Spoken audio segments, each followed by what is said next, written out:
Hello students, कैसे हैं आप सब। उम्मीद करता हूं आप सभी ठीक होंगे। मैं हूं डॉक्टर सूरज भटनागर और आप देख रहे हैं मेरा YouTube channel Surya BSc classes. आप सभी का मेरे इस चैनल पर स्वागत है। डियर स्टूडेंट्स, हमने अपने पिछले वीडियो के अंदर बीएससी फर्स्ट सेमेस्टर के लिए एक चैप्टर है कोण, जिसके कुछ एग्जाम्पलों को सॉल्व किया था। उम्मीद करता हूँ आप सभी ने उसको देखा होगा और उसी चैप्टर से आज इस वीडियो के अंदर भी हम एक एग्जाम्पल को सॉल्व करने वाले हैं। तो इस वीडियो को एंड तक आप देखिए, आपको बिल्कुल समझ में आने लगेगा। और आज जो एग्जाम्पल हम करने वाले हैं बिल्कुल ऐसा का ऐसा ही एक एग्जाम्पल नंबर 4 हमने अपने पिछले वीडियो में किया था। तो उम्मीद करता हूँ सभी के समझ में आया होगा। बिल्कुल सेम क्वेश्चन है, छोटा सा प्रश्न है, तो इसको अब हम यहाँ पर सॉल्व करते हैं। देखिए, मूल बिंदु से गुजरने वाली रेखा के द्वारा बनाए गए एक शंकु का समीकरण हमको ज्ञात करना है, जिसके दिक् अनुपात, जिसके का मतलब उस रेखा के मूल बिंदु से गुजरने वाली जो रेखा है उसके दिक् अनुपात इस समीकरण के द्वारा 3l² + 5m² - 2n² 0 के द्वारा दिए गए हैं। बिल्कुल आसान सवाल है। तो मूल बिंदु से गुजरने वाली एक रेखा हम लेंगे जिसके दिक् अनुपात हम मानेंगे l, m और n। देखिए, माना मूल बिंदु का कोऑर्डिनेट 0 0 0 होता है। मूल बिंदु से जाने वाली रेखा के दिक् अनुपात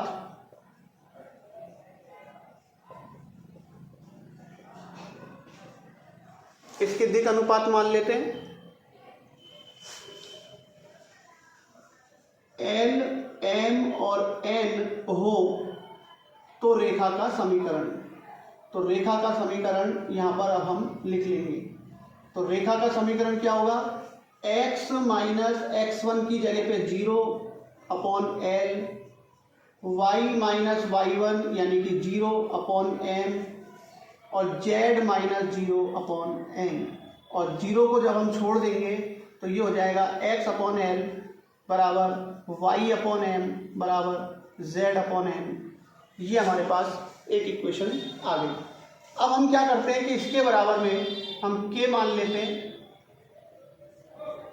और इन फर्स्ट को और k को मिलाकर के l की वैल्यू निकाल लेते हैं। सेकंड और k को मिलाकर के m की वैल्यू और इससे n की वैल्यू अगर हम निकालते हैं तो हमारे पास l बराबर x/k आ जाएगा, y बराबर m बराबर y/k आ जाएगा और n बराबर आ जाएगा z/k। और lmn दिक् अनुपात है इस रेखा के, और दिक् अनुपातों की रिलेशन हमको दे रखी है, उसके अंदर हम इन lmn के मानों को पुट कर देते हैं।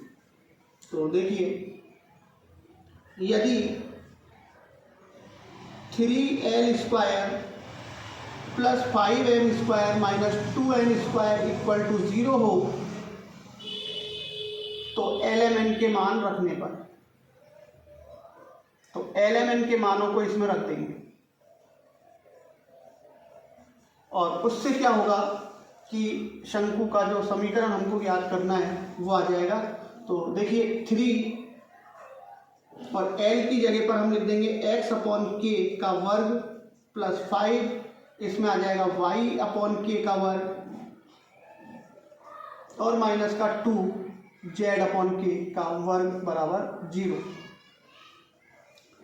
k² को यहाँ से कॉमन ले लेंगे, अपॉन में k² कॉमन आ रहा है, तो ये हो गया 3x² प्लस का 5y² माइनस का 2z² 0 और k² क्रॉस मल्टीप्लाई होकर के 0 के साथ 0 हो जाएगा और हमारे पास बचेगा 3x² plus 5y² minus 2z² और =0। तो ये वो शंकु का समीकरण है जो मूल बिंदु से गुजरने वाली रेखा के द्वारा बनाया गया है और उसके दिक् अनुपात l, m और n है। तो उम्मीद करता हूँ सभी को ये प्रश्न समझ में आ गया होगा। बहुत आसान सवाल है। अगर कोई स्टूडेंट्स आज मेरे इस चैनल पर पहली बार वीडियो देख रहा है और उसको इस वीडियो को देख करके कुछ सीखने को मिला हो तो चैनल को ज़रूर सब्सक्राइब करें और अपने फ्रेंड्स को भी बताएं, शेयर करें, ताकि वो भी इसको देख करके कुछ सीख सकें। और अगर कोई डाउट रह जाता है तो कमेंट बॉक्स में लिख करके आप उसको मेरे साथ शेयर भी कर सकते हैं।